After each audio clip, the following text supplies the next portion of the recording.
His career began all the way back in 1980 when he defended the Maryland Racing Commission stewards in the famous case of Codex and genuine risk in the Preakness.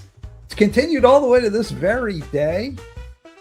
Alan Foreman is going to join me here on Midlantic Racing Today to discuss a lengthy career in racing that isn't exactly coming to an end, but a big chunk of it is coming to an end as he retires from the Thoroughbred Horsemen's Associations. My name is Frank Vespi. This is Midlantic Racing Today, powered by the Racing Biz, the racingbiz.com. And here's Alan Foreman. Alan, thanks for joining me here on Midlantic Racing Today. Appreciate you making a few minutes for us. You did an interview with the TDN a couple weeks ago, and the big thing, one of the big takeaways, I think, was you said people aren't getting into rooms and working problems out anymore. They're pointing fingers. Talk about what you mean by that. Well, I just don't think that the kind of collaboration that I've been used to over the past 4 decades is happening right now, and I think that's to the detriment of the industry. I'm talking about the industry at large. Let's separate Maryland out because I really didn't intend my remarks to reflect on the remarkable things that are going on in Maryland. But I think in general, I think there are enormous challenges facing the industry right now, particularly as it relates to the Mid-Atlantic region. The Mid-Atlantic region is, as you know, the largest concentration of racing in the United States on a daily basis, particularly this time of the year. With a declining foal population, with a decline in the number of available horses to fill race cards, what I think has been an enormous rapid growth in the amount of gaming opportunities that are available to the public. How is racing positioning itself for the future?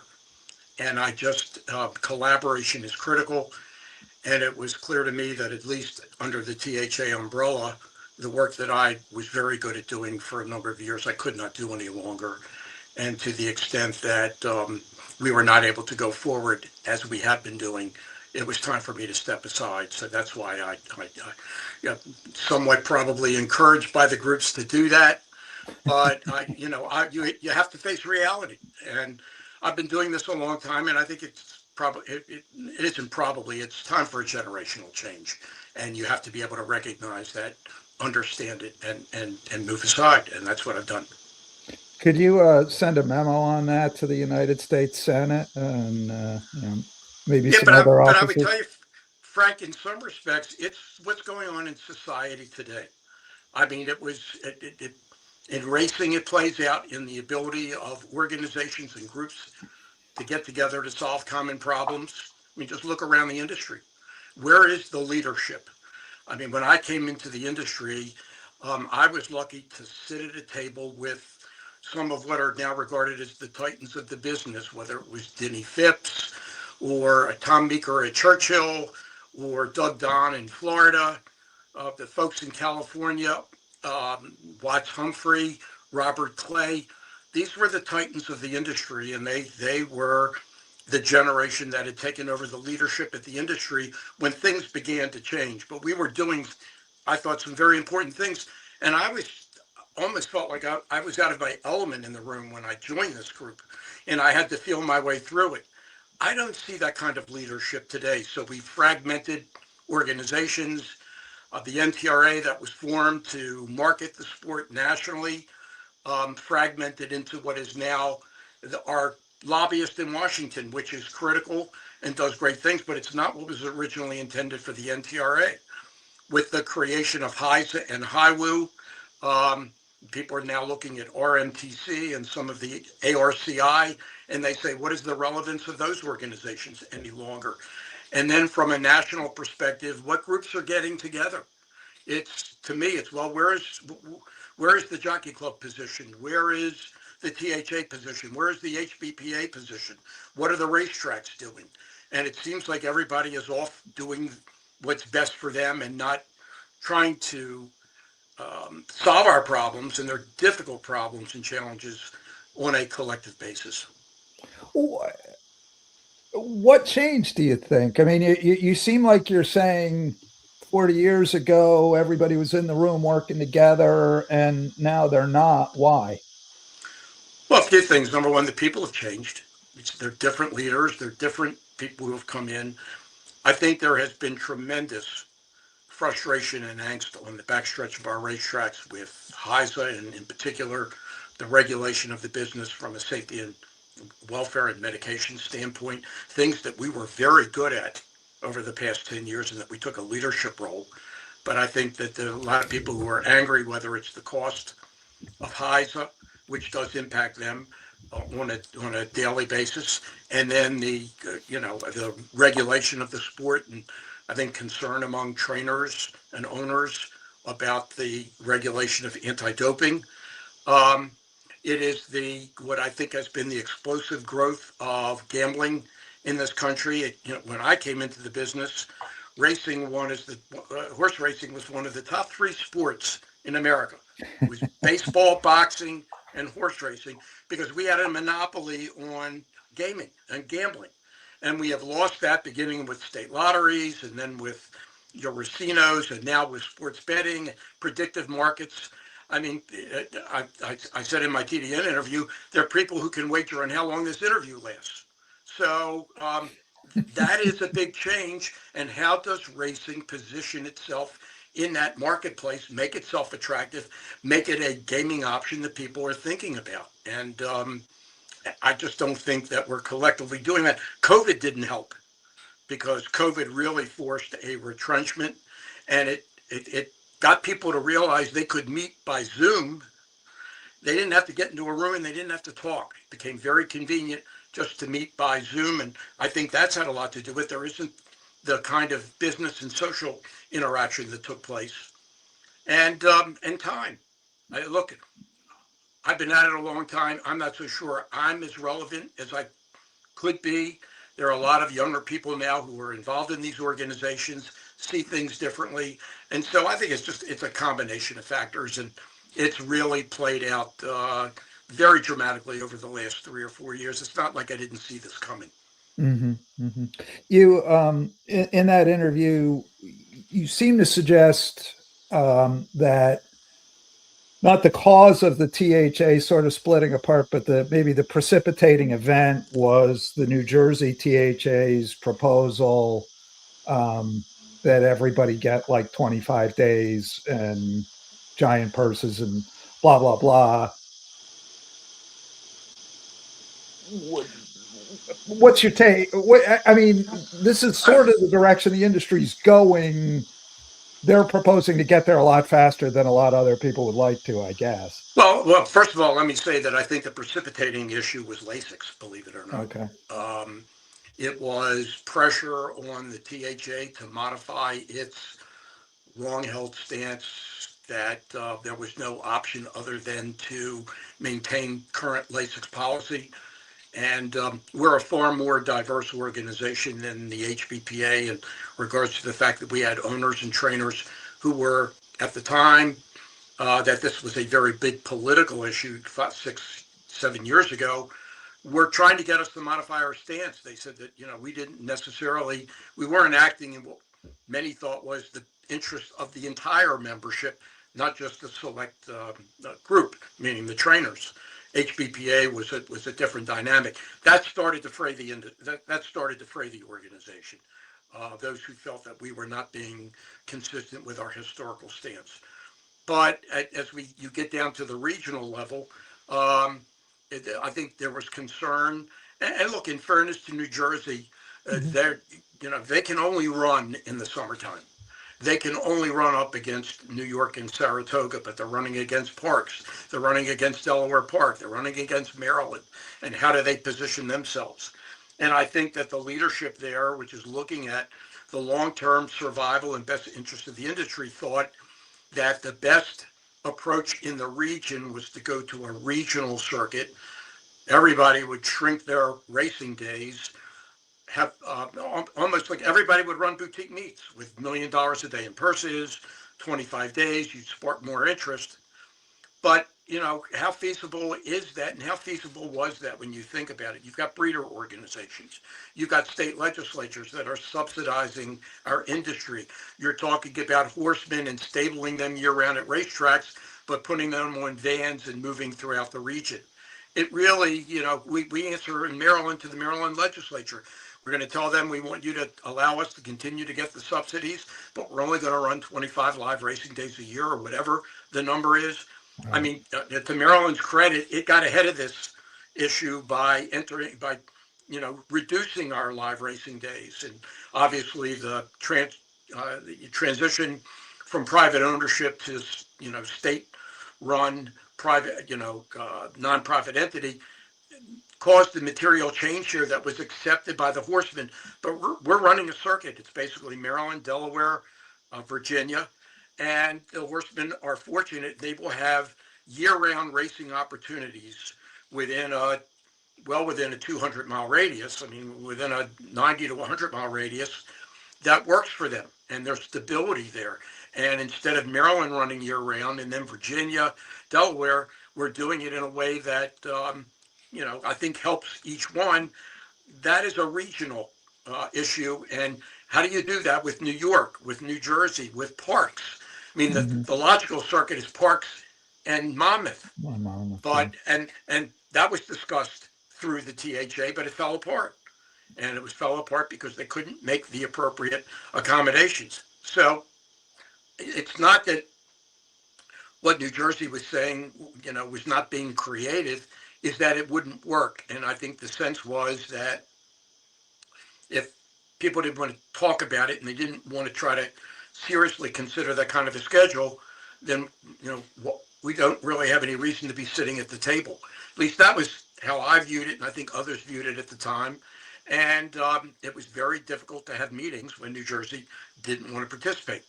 Then it Mhm. started to mushroom throughout the region with other issues to the point where it became unsustainable.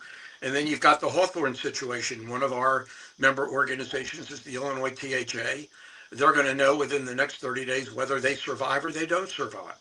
If they Right. don't survive, it's one less group and one big hit for the industry in losing that market. So it's been building, and it just at least under my leadership, it wasn't going to work any longer. Hmm. You say the LASIX issue is divisive. Talk about that a little bit. I mean, we'll talk about it a little bit. Sure.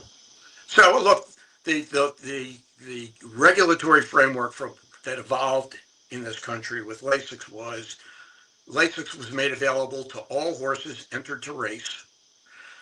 Got to the point where you didn't have to qualify, but it leveled the playing field.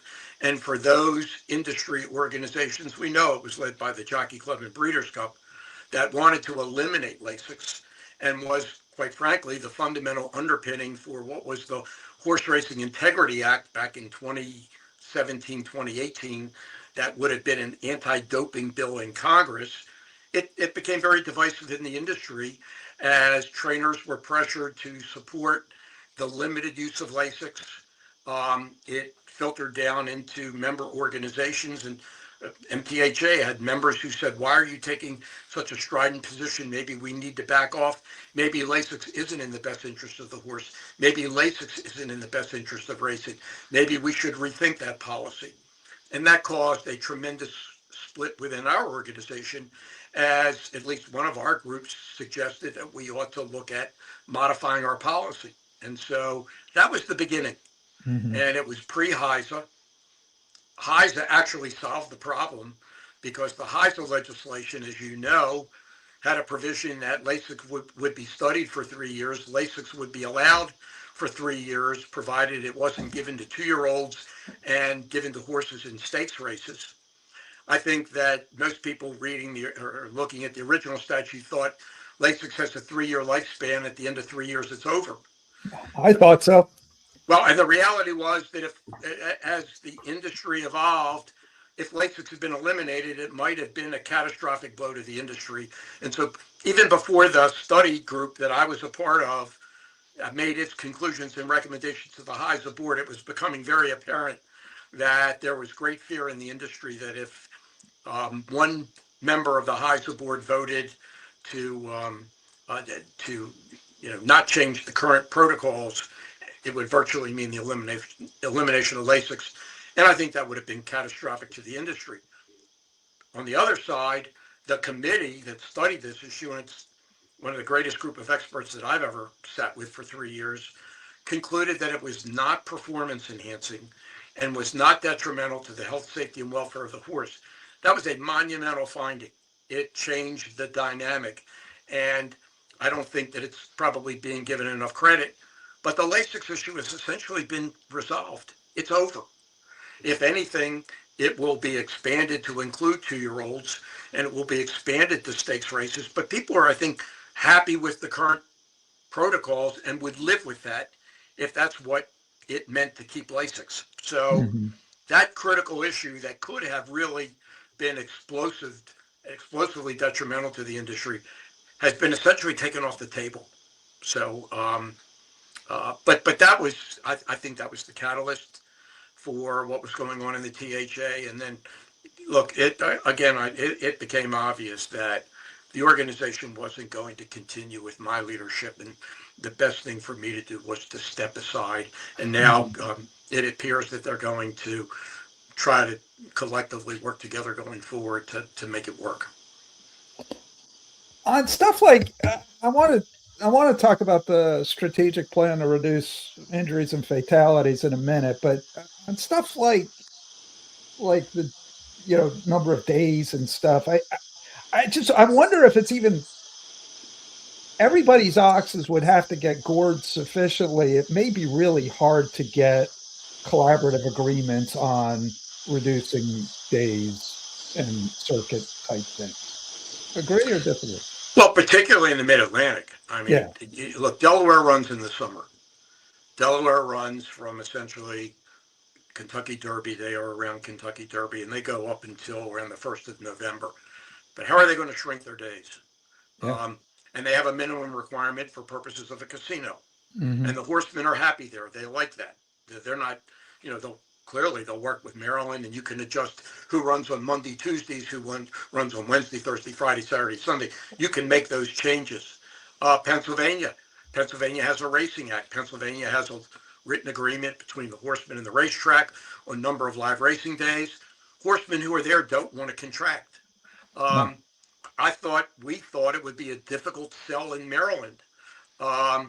But given the fact that, Virginia has become far more viable now than it was when the Francis family owned the track, and there was resentment about going to Colonial, and the fact that the Francis was just basically forcing the Horsemen to go to Virginia where the Francis has had an interest. It's different today. And quite frankly, if we were going to take control, we being the Maryland racing industry, we're going to be in control of our destiny going forward. We couldn't afford to run the 200 days we used to run, or even the 180 days or the 170 days. The schedule right now, because we have to be break even.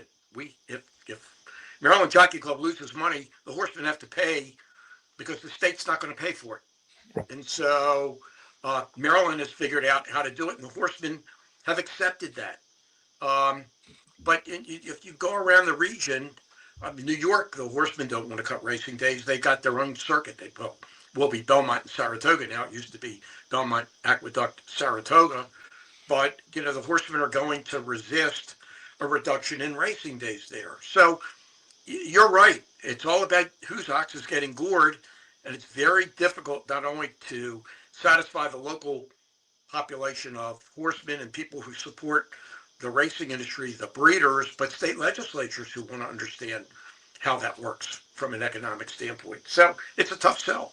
You're listening to Alan Foreman, and you look at Maryland, interviewed by Frank Vespi on Midlantic Racing the Today. industry's getting tens of millions a year out of slots for purses and breeder bonuses and stuff. And then of course the state is backstopping a $500 million construction project with Pimlico and a training center. Be hard to go to them and say, yeah, we're going to run 30 days next year after you just put all this money in. Well, except that because now we are financially responsible for the outcome. If that's the route we have to go, they'll have to understand that. The amazing thing about Maryland is Number one, that the state is all in on horse racing in Maryland. So if you are somebody who wants a future in the racing industry, come to Maryland, because Maryland is going to have a solid future. Number one. Number two, I don't think people realize how invested the Horsemen are in this project and how they've made it possible. It was the Horsemen who committed the millions of dollars to help pay for the interest on the bonds that made the original redevelopment plan, happen. Look, it's evolved into something else, but it had to start somewhere, and it was the Horsemen's investment. The acquisition of Laurel, which closed, I think, last week, the Horsemen are paying for that. So um, people like to say, well, the taxpayers are on the hook. It's the industry that's on the hook, and it's the Horsemen that are on the hook. It's not the taxpayers. And so I think that's critical, working with the Park Heights community, working with Governor Moore and his team, the leadership of the General Assembly. Maryland Racing has a tremendously loyal strong relationship with the General Assembly, and that is, I think, translating into what will be, I think, a great future for Maryland. What does that future look like, do you think? Well, you're going to have a new racetrack, number one. I mean, you look around the country, how many racing jurisdictions have new venues? Belmont, Pimlico will be a new venue with a new look. And then you could certainly say Churchill keeps making changes, but they can certainly afford to do so. And it's all about Kentucky Derby Day. But they can do that. But show me anywhere else in the country where that's happening. Okay, so that's an investment in the future. And looking at our aging facilities are one reason why people don't go to the racetrack and don't want to. So I think that is an enormous positive. The acquisition of Laurel creates a training center, because one of the reasons we have to do that is the move of the plan from Laurel to Pimlico. Pimlico's not big enough. And so in order to accommodate the Maryland racing industry, you needed a training center. We thought Shamrock was ideal, and it turned out it was not ideal. At the time that we looked at it, Laurel was not available to us for acquisition purposes to do a training center. That evolved over the past year. So that provided an opportunity that we didn't have. And so the Horsemen are happy. It'll be interesting to see how the shipping back and forth works. But a lot of people said years ago, you should just do a ship and meet. You shouldn't build this big backstretch infrastructure. Well, we'll see. But the sense we get from the horse community is they're happy with this arrangement.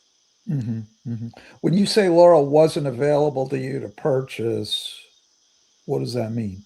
Well, there were two reasons why. Number one, when we did the original redevelopment plan, Belinda Stronach was retaining Laurel for development purposes, but also for racing purposes, and she was essentially leasing the property to the racing industry.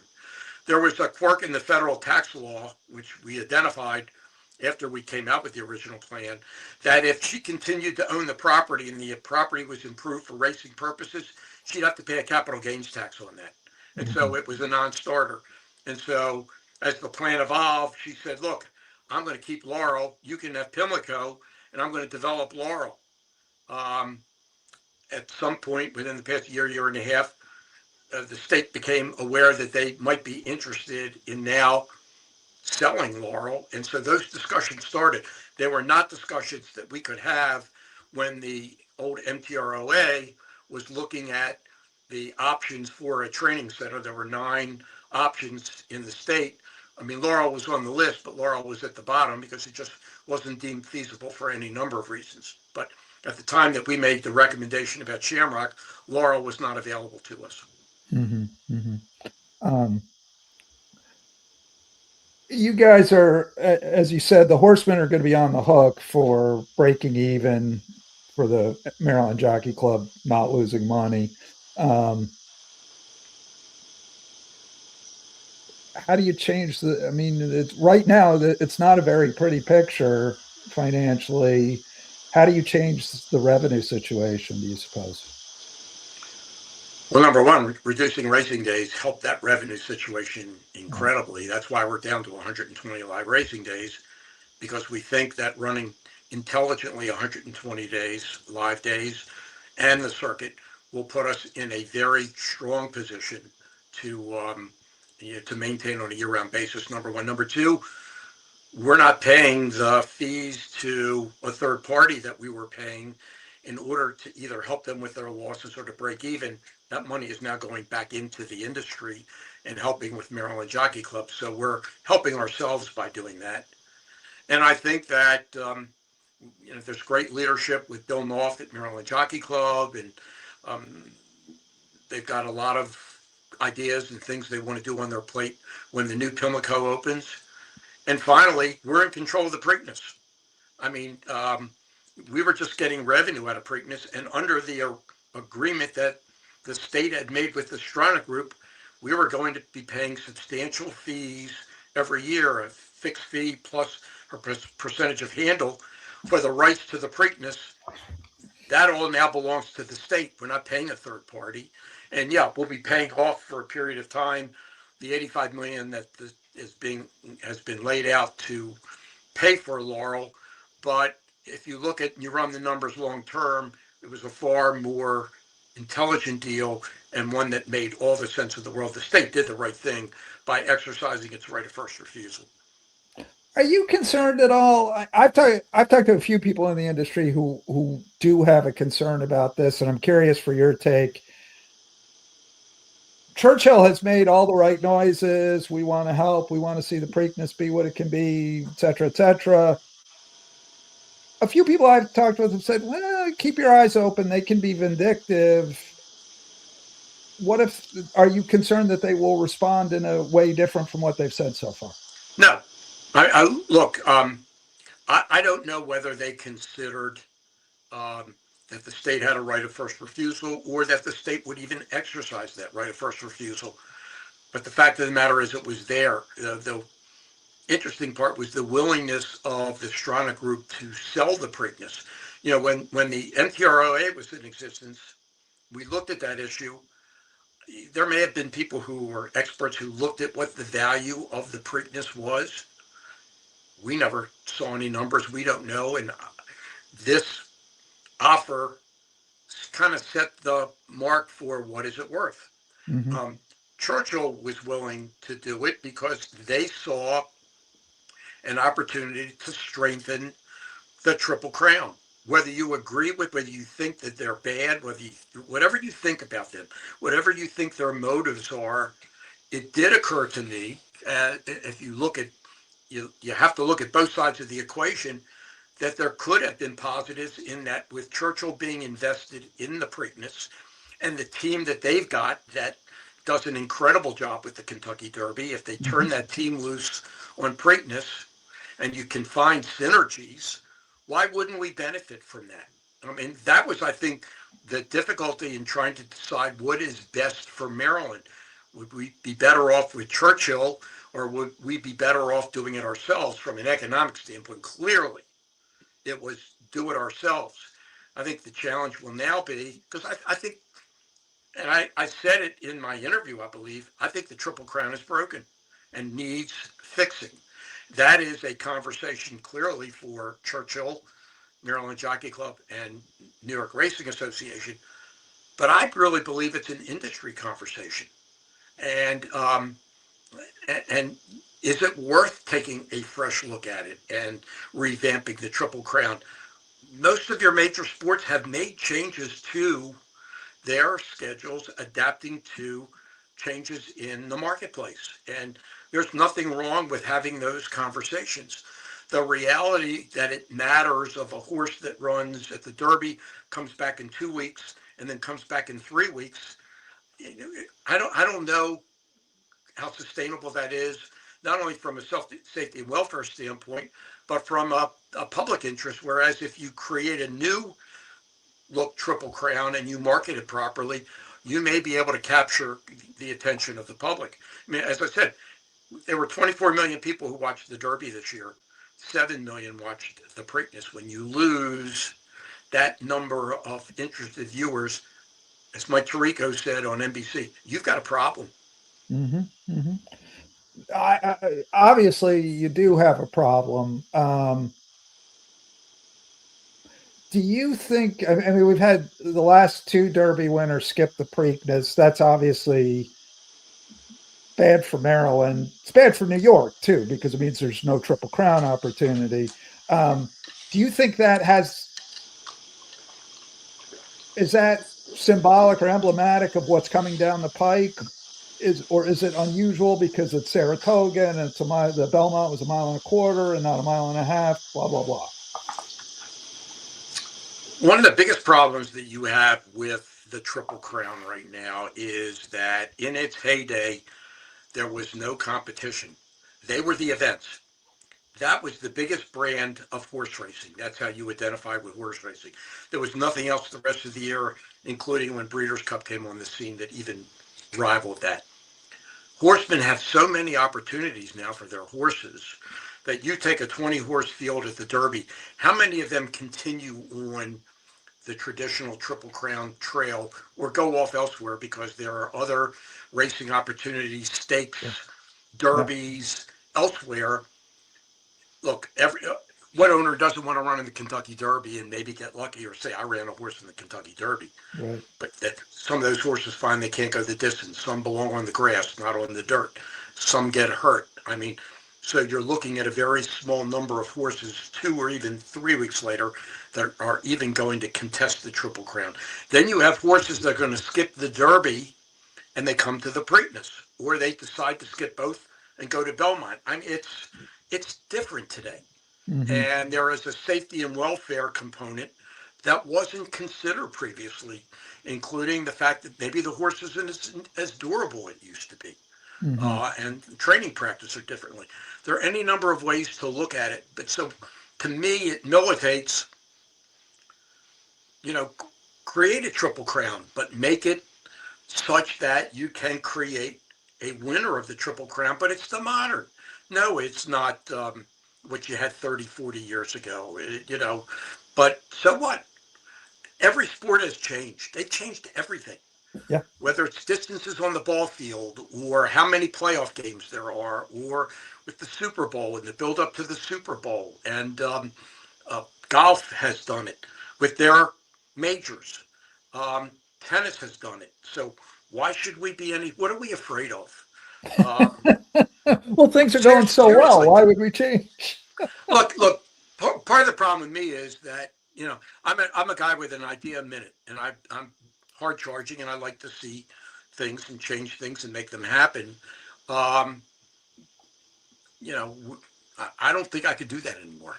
And somebody's got to be the catalyst to do these things. And I just see too much finger pointing and not enough collaboration. That the Triple Crown is the brand for horse racing. Trust, there's nothing else. No. Maybe the Travers, but the Breeders' Cup. Breeders' Cup, we're going up against football. Who's interested in horse racing in the first weekend in November? And they don't know most of the horses. They don't know all these divisions. It's a very captive audience. The Triple Crown, though, is something that cuts through all that. Mm-hmm. Look, it may be heretic to say it, but I think that doing something dramatically different might be in the industry's best interest. What do you think when you say something dramatically different, are you just talking about different spacing of the races, or are you talking about something grander than that? I would consider anything. Clearly, moving the races to 3 weeks to me isn't going to make a dramatic difference. I wouldn't think. Moving even further in the schedule, you've got the problem of Delaware runs its stake schedule. Monmouth runs its stake schedule. You got the Haskell. You're going to impact that. Pennsylvania has its stake schedule. They have their big day in September.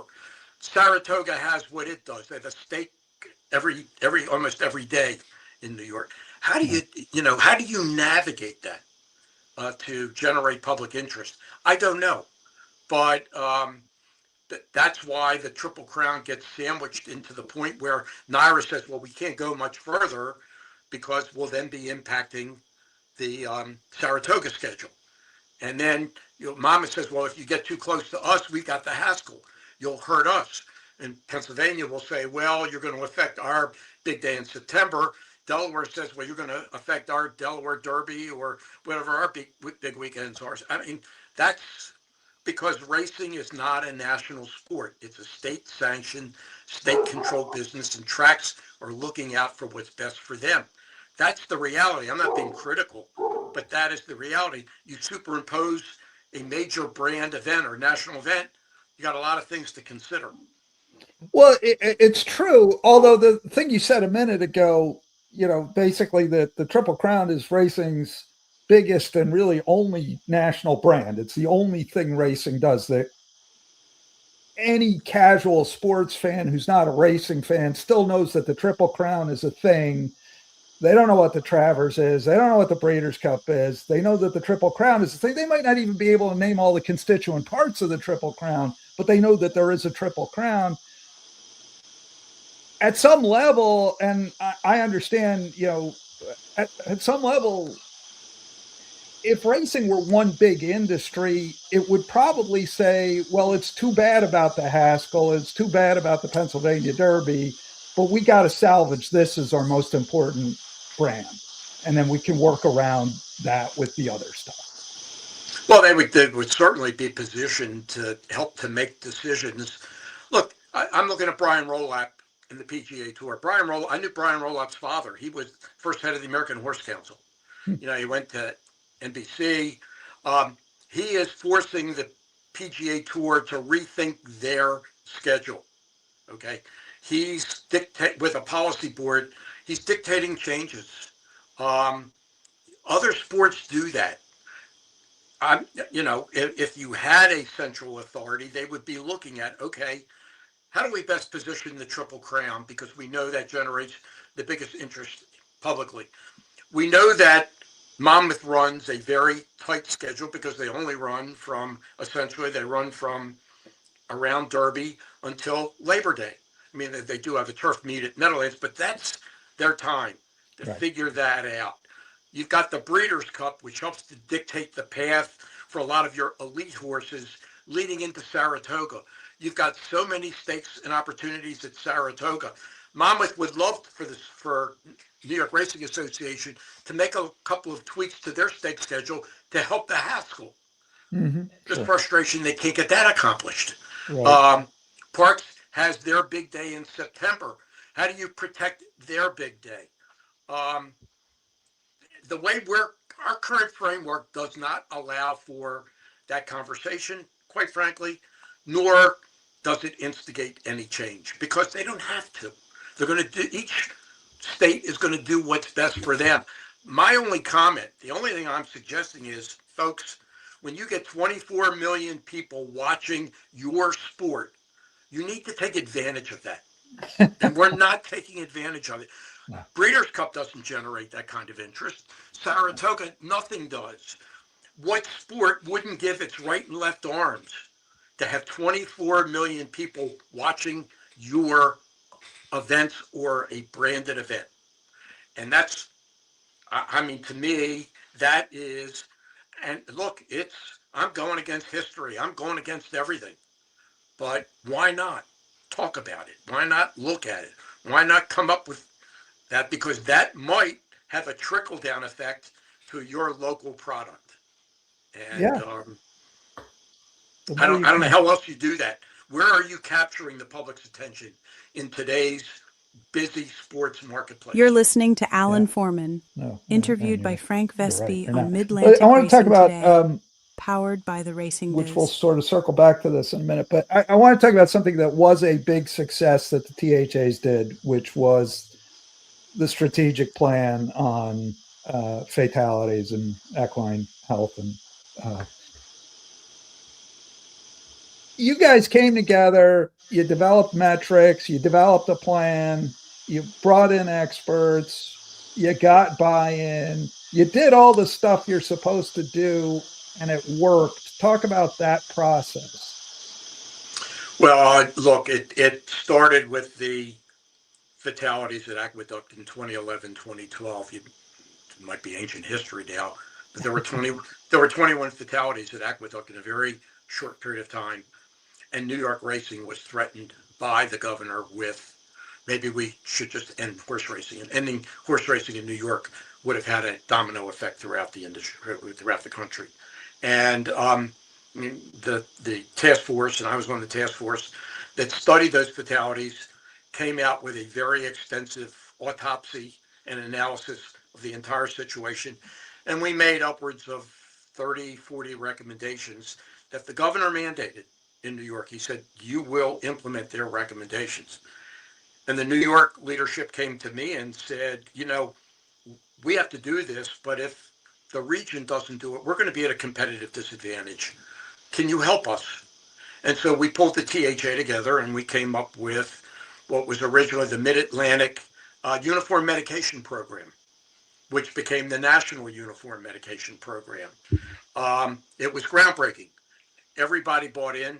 I started hosting meetings throughout the region. We get anywhere from 100. I think you probably came to a couple of meetings. Okay. We'd get 100, 200 people would come to the meetings. Every stakeholder, racing commission, they all came. We had total buy-in. We came with a plan that everybody agreed to implement. That's about the closest thing you could get to uniformity in horse racing, because none of it was mandated. It was all voluntary. Okay. When you go back as time evolved, the fatality situation continued to vex the industry. And I also saw what was going on with Ringling Brothers and the horse welfare interests and the animal rights people who said, racing, you're next. We got rid of the dogs. We got rid of the circus. We're going to get rid of SeaWorld. You guys are next. And it was kind of a wake-up call. We tried to make everybody understand, if we don't do something collectively about the safety and welfare of our horses, we're going to be in the same position. And so, working with Scott Palmer and Dr. Scott Palmer and others, we said, why don't we pull the region together and come up with a strategic plan to try to reduce equine fatalities. And we came up with the Mid-Atlantic Strategic Plan. We had total buy-in from every stakeholder, tracks, horsemen, veterinarians, breeders, racing commissions, all came together, and we came up with a plan, with an action plan where we actually had peer review, and we measured compliance, and we also measured whether we were being successful or not.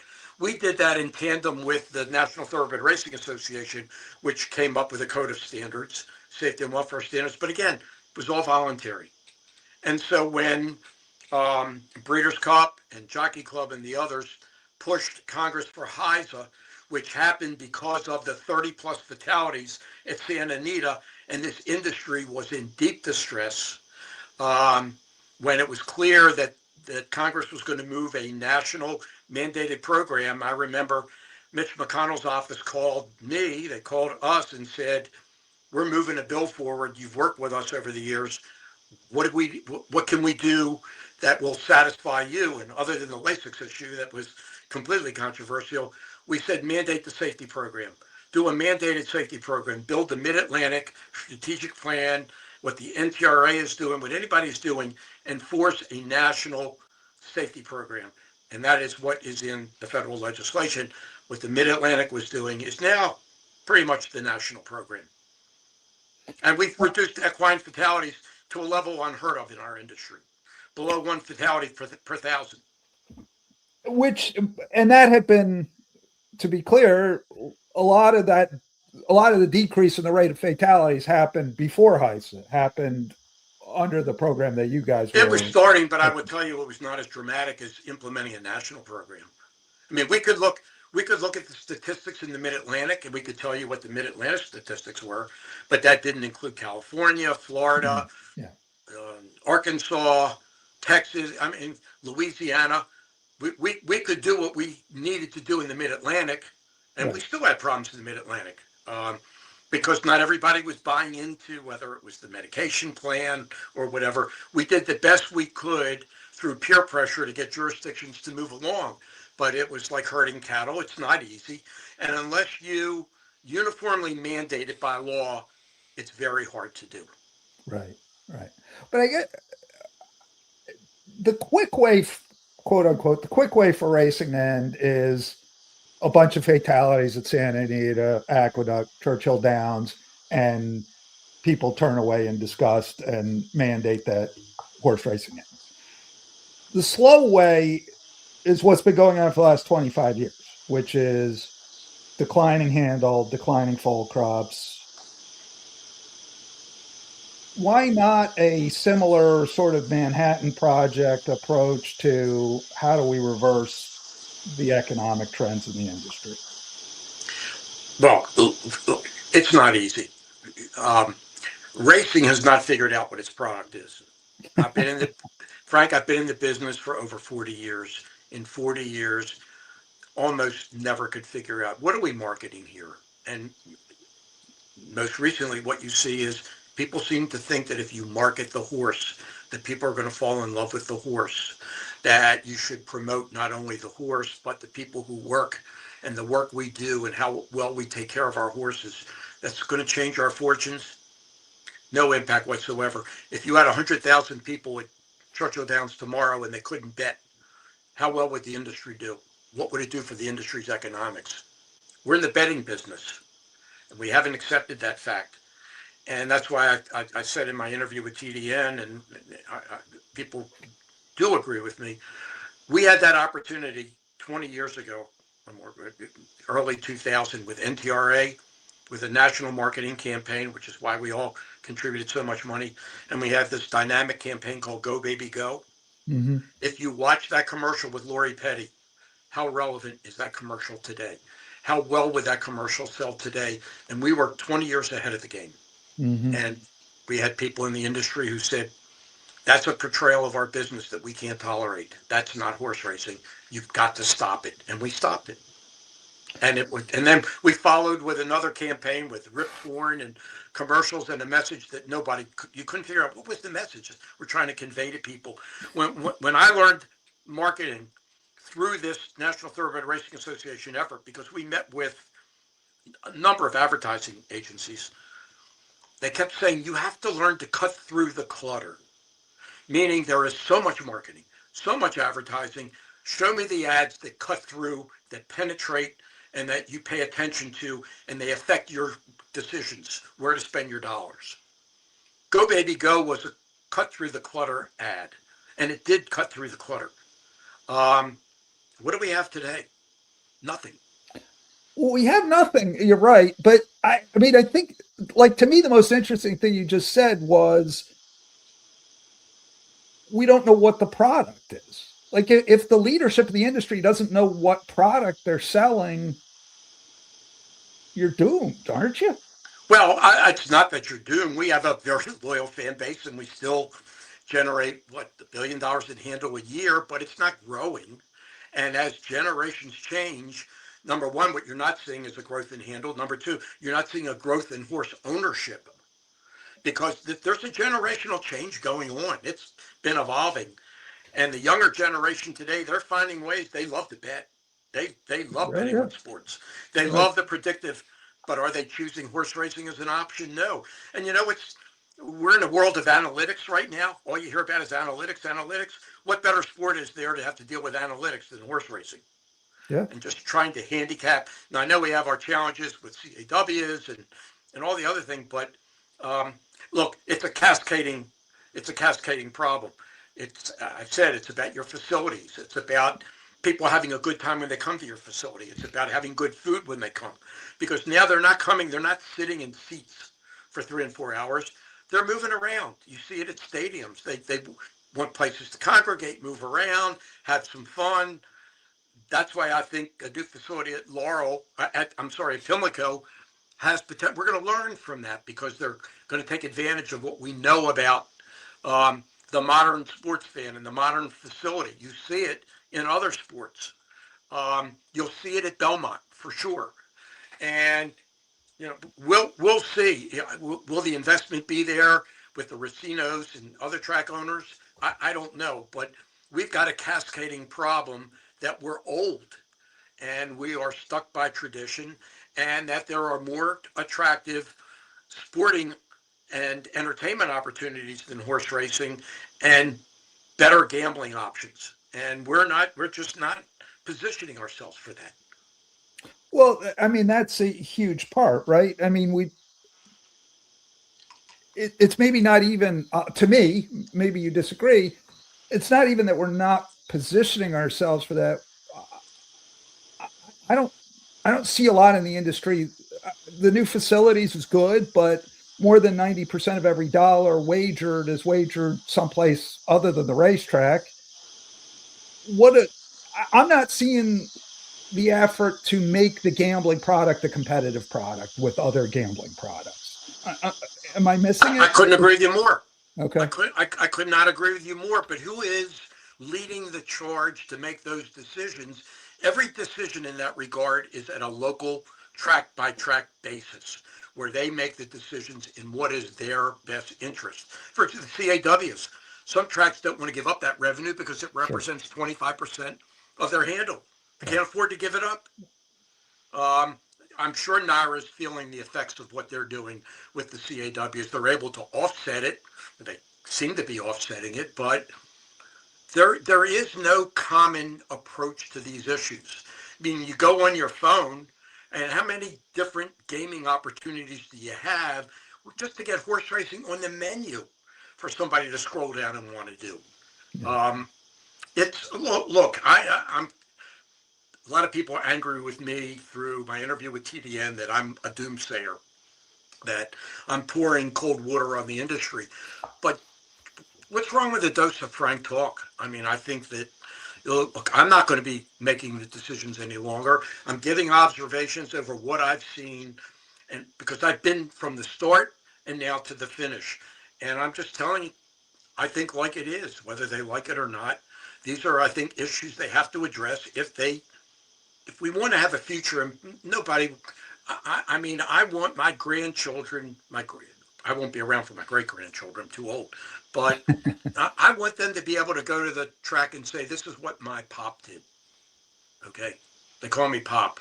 This is Pop. I want to go to Saratoga. Pop, can we go to the track? I want them to be able to say that. I want them to be able to enjoy it.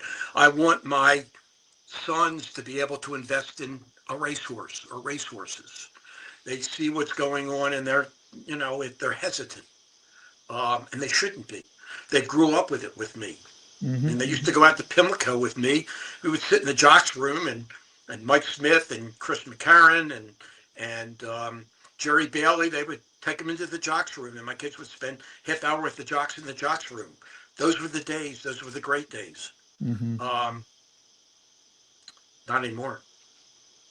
It shouldn't be, but I would hope my boys do that. But yeah, no, interesting.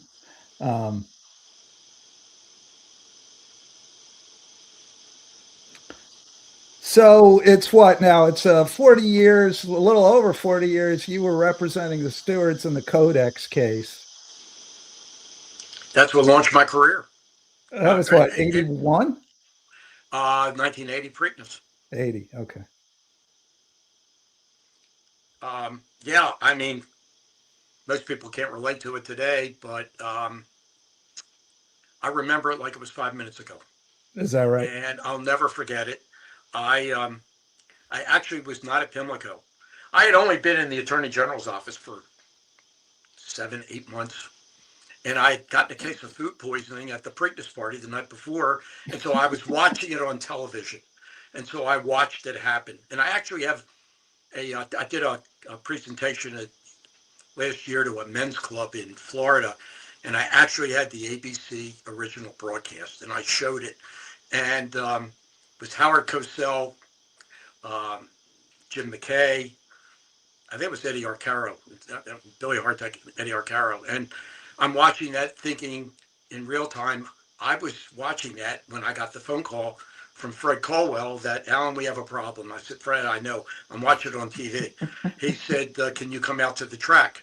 And so I showered, went out to the track, and was just met with a horde of media. And I'm a young attorney. I had never been through this before. And so it changed the trajectory of my life, quite frankly, because I became a recognizable figure, and I did a pretty good job in that case. I mean, it was really showing a skill set to people that when I went back into private practice, and there were a couple of other things that happened during my tenure in the Attorney General's office that were very unique. I remember I went to the Attorney General and I said, this is a national event. You're going to be on national television. This is made for politicians. And he said to me, well, who represents the Racing Commission? I said, I do. He goes, well, that's your job. You go do it. It was unheard of that an Attorney General wouldn't want to get in front of the cameras and do all that. Because they thought there was a conflict of interest, I ended up representing the stewards and not the commission. And so I represented the stewards in the case, actually, with Codex lawyers and genuine risk lawyers. I actually helped to prosecute the case. And it just fascinating. And there never was and never will be one like that. But most of the people today don't even know what it was. So. It was a key series of pictures by a Sun paper photographer, so, right? So we're sitting in an office, in the office of the people who represent Codex, and Arnold Weiner, who was one of the great Maryland lawyers, and we were sitting preparing for the hearing, and Harry Lord, who was the lawyer for the Firestones, came knocking on the door. He says, I have a bunch of pictures, photographs that I want to give to you. And they were just still photographs, but they looked eerily close to where the incident took place. And actually, many of them did. So we looked on the back of the pictures, and it said Wayman Swagger, Baltimore Sun. So we looked up in the phone book, Wayman Swagger. We found his phone number. It was a Sunday. Mr. Swagger, Arnold Weiner, Alan Foreman, were you at Pimlico for the Yes, I was. And where were you? He said, well, I was inside the fence. I was just as the horses come around the turn. I set up my camera that morning, and I just hit click, and it would take the pictures as the horses would come around the turn. Well, we've got some pictures that your name is on the back. Is this all your film? He goes, no, I got a bunch of film from that. So we got his film. We got it developed, and then Arnold had a relationship with Sheldon Schemmer, who ran the video, and I knew the Schemmer family just from growing up, who did all the video work at the Capitol Center. Arnold Heft was the owner of the Capitol Center. And so we called and said, we've got a bunch of still photographs. If we bring you the ABC tape, can you match the photographs to the tape? He said, well, it'll take a lot of time to do, but we should be able to do it. And so we found the spot on the ABC broadcast where Wayman Swagger's pictures were taken, and we could match them up frame by frame. And the camera that broadcast the Preakness was sitting at the finish line up on the roof.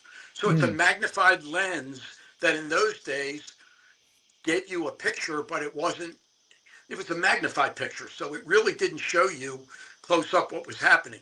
It's instant replay today. That would have been a total failure.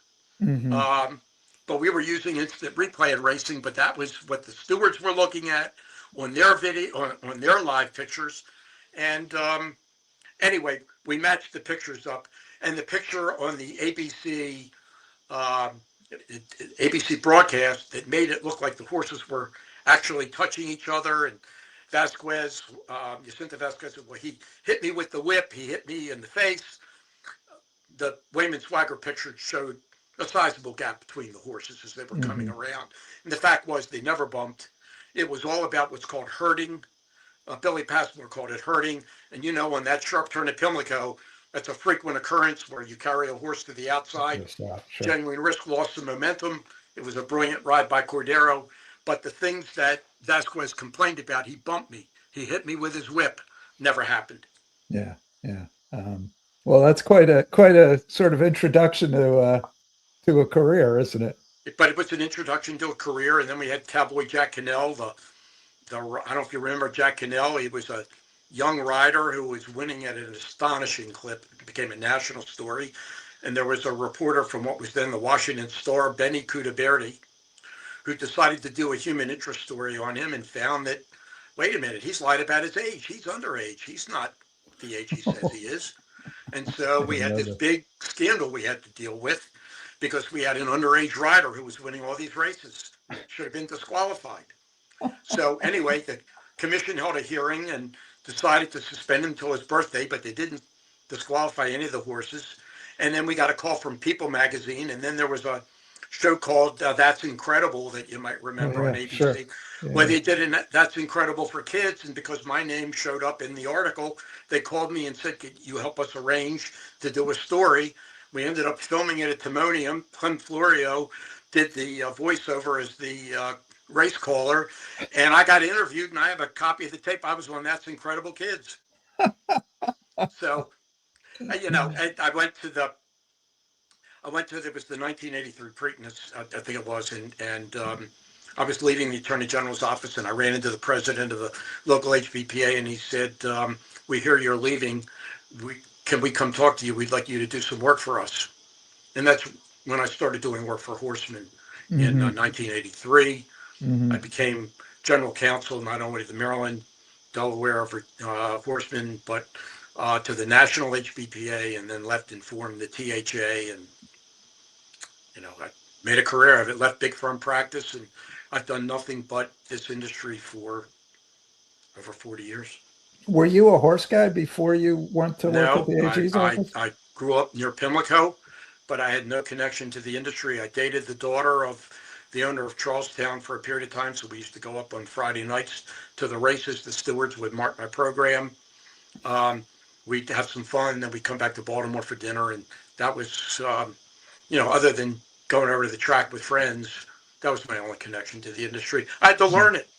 Yeah. And it was such an important industry. I felt that I better learn everything I could about it. And, look, I was controversial over the years because I wasn't somebody connected to the industry.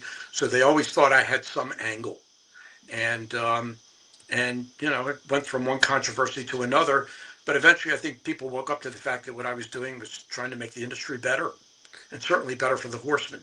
And there's been a lot of controversy, but I don't have any regrets, and I do the same thing again if I had to do it again. Well, it's Horsemen, so you can assume the controversies will continue. But yeah, I mean, you take HISA and HIWU. I think it's better to work from the inside to make it better, because I don't think it's going away, than to be on the outside pointing fingers and suing. I don't think you can help anybody if don't have a seat at the table effectuating change. And I could, I think it's going to be found constitutional. I think it's here, and I think you need to have somebody in there advocating where they've overreached, or where they could do better, or what they could do. And that's controversial. Doesn't make me a very popular figure, but it's not about popularity. It's about doing what you think is best. Is the cost sustainable? I think they're going to reduce the costs. I think that with any new venture, you came in with big eyes and what you thought you needed to do. I think they understand the problem. Lisa Lazarus has made very clear that she hopes in 5 years to have cut assessments in half, in 7 years to completely eliminate assessments. That's a big challenge, but she's committed to doing it. And I think they're, the largest part of the expense is the anti-doping program. And, it carries with it costs, but, I think there can be economies there, and I know they're looking at it. But, it's difficult for a lot of the smaller tracks, and to the extent that it's a tipping point, that could be a tipping point. So, look, I think that national regulation has helped us. It's helped to change the dynamic. It's gotten the animal rights people off our backs. So we need to keep it. We need to make it better, more efficient, and more friendly. And it's quite a tall order. But I think they're up to the challenge. You're confident that it's going to be found constitutional? I am. Look, the Fifth Circuit is, I just read somewhere where they did a rating of the circuits in terms of their success at the Supreme Court, and they're the most reverse circuit there is in the United States. They're routinely reversed. They're outside the mainstream, and I do not believe that. I think the Supreme Court sent it back in the hopes that they would see the writing on the wall. They didn't. I would be shocked if the Supreme Court reverses, but we won't know for another 2 years. So, right. It's more of the same. All right. Stay tuned, in other words. All right, Alan Foreman, thank you so much for joining me. Much appreciated, and appreciate all your insights. Thank you. Thanks so much to Alan Foreman for a wide-ranging conversation here on Midlantic Racing Today. And thanks to you for watching, listening, and hopefully liking and subscribing. We appreciate that very much. My name is Frank Vespi. This has been Midlantic Racing Today, powered by the Racing Biz, the racingbiz.com. We'll catch you with a new episode tomorrow. Have a great night, everybody.